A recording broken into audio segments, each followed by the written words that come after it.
Good Morning Business, French Tech. Ce matin avec nous, Antoine Fabre, directeur général et cofondateur de Tomorrow. Bonjour, vous avez lancé une intelligence artificielle qui aide à signer des contrats. Objectif, contrôler les risques juridiques et financiers. Vous avez 300 clients et vous avez levé 25 millions d'euros, ce qui est beaucoup parce que dans votre secteur, on voit rarement des levées aussi importantes. Vous continuez votre petit bonhomme de chemin, vous allez ouvrir des bureaux en Allemagne. On parlait ce matin de cette lettre envoyée par l'administration américaine aux entreprises européennes d'un risque potentiel sur des contrats, si jamais ils ont des politiques de diversité. Est-ce que c'est des sujets que vous traitez, vous, ou vous êtes à une autre échelle ? Bon, déjà, bonjour, merci de m'accueillir ce matin pour parler de l'actu qui nous concerne. Effectivement, nous, on vient justement assister les départements juridiques et le reste de l'entreprise sur la gestion des risques commerciaux et même juridiques à tout niveau pour l'entreprise.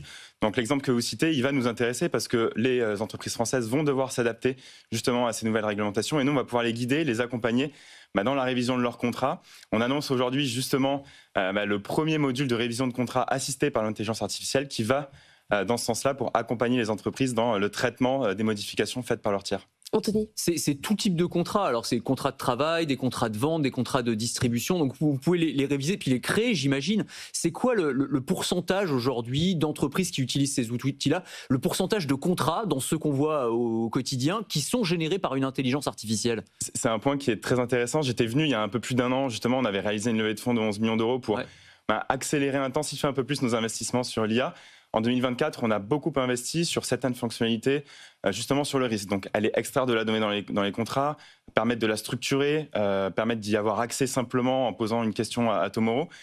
On a vu qu'il y a plus de 77% de nos entreprises clientes qui l'ont adopté en quelques mois. On l'a officiellement lancé en octobre. Donc, quasi 80% l'ont adopté jusqu'à la fin d'année. Et plus de 25% d'entre elles ont souscrit à notre module complémentaire. Donc, on a vu une adoption qui est massive. Et c'est pour ça qu'aujourd'hui, on vient justement faire ce tour de financement complémentaire pour aller encore plus loin.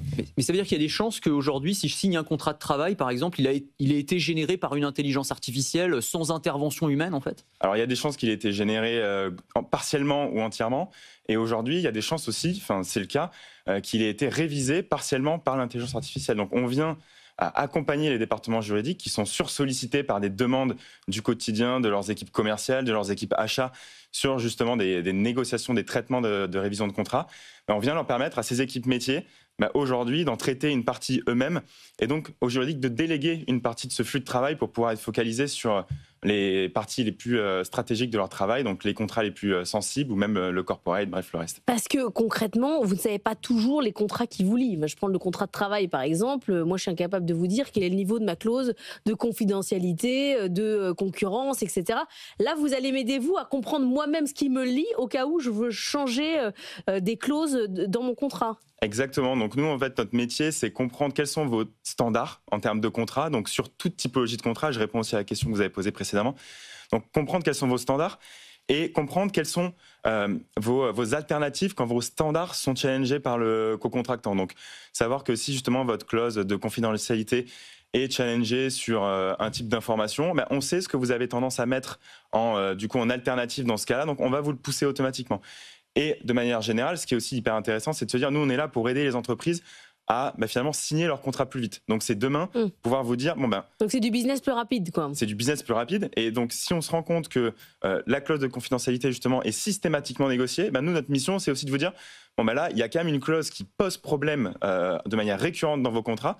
Voilà, il y a peut-être une modification à apporter dans le contrat standard pour demain avoir moins de révisions de contrat et donc, in fine, aller signer ces contrats plus rapidement. Anthony. Et ça, des outils plus classiques comme ChatGPT ou Gemini ou Mistral ne peuvent pas le faire. Ils ne peuvent pas gérer cette donnée-là et puis effectivement analyser, réviser des contrats, me donner peut-être une analyse très précise de la clause de confidentialité, comme le disait Laure. On ne peut pas le faire avec ChatGPT? Non, parce qu'en fait, avec ChatGPT, on va rester sur quelque chose de très standard. Donc, on peut très bien demander à ChatGPT qu'est-ce qui ne va pas dans ce contrat.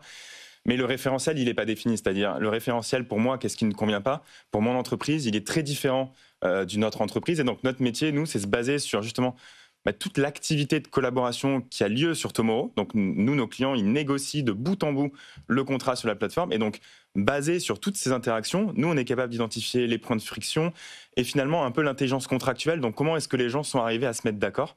Et sur cette base-là, c'est ça qui est fort, justement, c'est que pousser des vous mettez modifications. la négociation humaine dans l'intelligence artificielle. C'est pas juste de l'analyse de données. C'est clé, c'est clé. On a la nécessité justement d'aller comprendre ces spécificités-là, ce qui rend évidemment le sujet beaucoup plus complexe à apprécier et difficile, mais qui apporte énormément de valeur derrière.